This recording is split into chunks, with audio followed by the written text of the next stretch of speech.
Welcome to Uncle Bill and the Twins. This is Uncle Bill. Kyle, one of the twins. Kevin.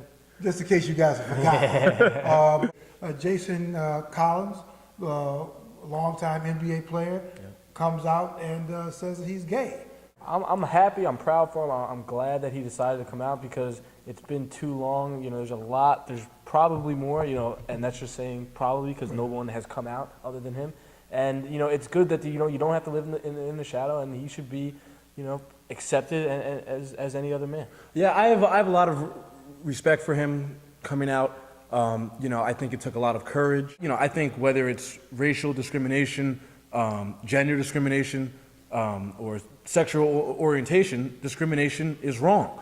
A couple years ago, John Amici, who had played several years in the NBA, he came out, and if you guys remember, Tim Hardaway, his comments were a lot harsher than Chris Broussard's, because he came out and just said, "I hate gay people." Right. If I may, I will read Chris Broussard's comments. Right. This is from Broussard on Outside the Line.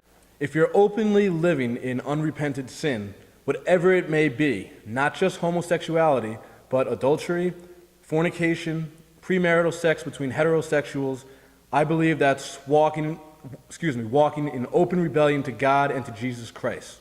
I would not characterize that person as a Christian because I don't think the Bible would characterize them as a Christian." What I hope is that Collins saying that will inspire a lot of other young black athletes to speak out on issues. Gun violence, mass incarceration, unequal distribution of resources.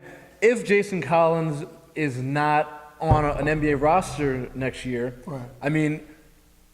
is it a big problem that a lot of people are going to say, "Oh, it's because he came in. It's because of what happened today, and not because he was dropped from the Wizards, and not because he was at the end of his career." A GM who lives in LA or a population that's kind of gay friendly or something. Right. Maybe he'll pick up Jason Collins just to get a rise, or there could be people like in Texas. I got this thing about Texas. They'll say, no way. But you raise a good point. Is it because he can't play anymore, or is it because he's gay?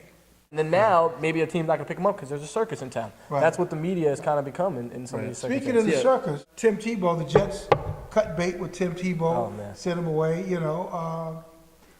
You're the Jets fan. Well, I'm a Jets fan. To me, it's really not a story, and the media wants to make it a story. Fans want to make it a story. The only thing I see here is that our backup quarterback, or actually now third-string quarterback, now that we drafted Geno Smith, was cut and released. To me, if another backup quarterback in the NFL was cut, we probably wouldn't even hear about it. But nobody came in with that kind of. It's Tim Tebow, Kyle. Tim Tebow means story. Tim Tebow went running through the rain, and that was what people were talking about. I'm sick of talking about Tim Tebow because he played like 15 downs the whole season. You think the Knicks actually have a chance against the Heat? I definitely do. One, you can tell that by the fact that Wade was already held out of the game in the playoffs, he's not 100%. And they beat him in the regular season, which doesn't really mean that much. But if Melo can play well and we can play defense, and especially with the new addition of Kenyon Martin, which gives us some defensive help off the bench, we're not playing Kurt Thomas 15 minutes, which no team should win with Kurt Thomas playing. I think we have to have a chance. Is it an upset if we win? Of course. Huge upset. But do I think we have a fighting chance? And is that who I'm picking? I'm picking the Knicks. Well, I'm not going to pick the Knicks. I think the Heat are definitely the better team. You're not a Knicks fan. But in terms of if you're a fan, you have to defy logic. in terms of all the teams in the NBA, East or West, the New York Knicks have the best shot to knock off the Heat. And to me, there's a few reasons. One, because the Knicks, one of their biggest strengths is shooting three-pointers, which they broke the record for most three-point makes in a season this year. The Miami Heat, one of their weaknesses is they don't guard the three-point line very well. Number two is the Knicks are the best team in taking care of the ball, not turning the ball over, in turnover ratio.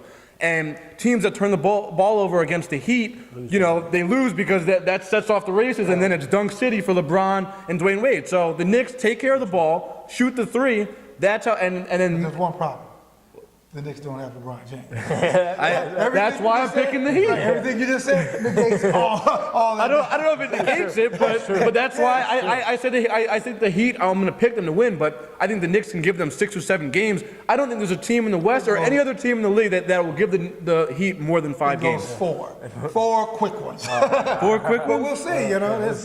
We'll see. I still support Chris Broussard and Rob Parker. All right, there you go. All right, on that note, we'll see you guys next Monday. Cheers. Enjoy the playoffs. Cheers.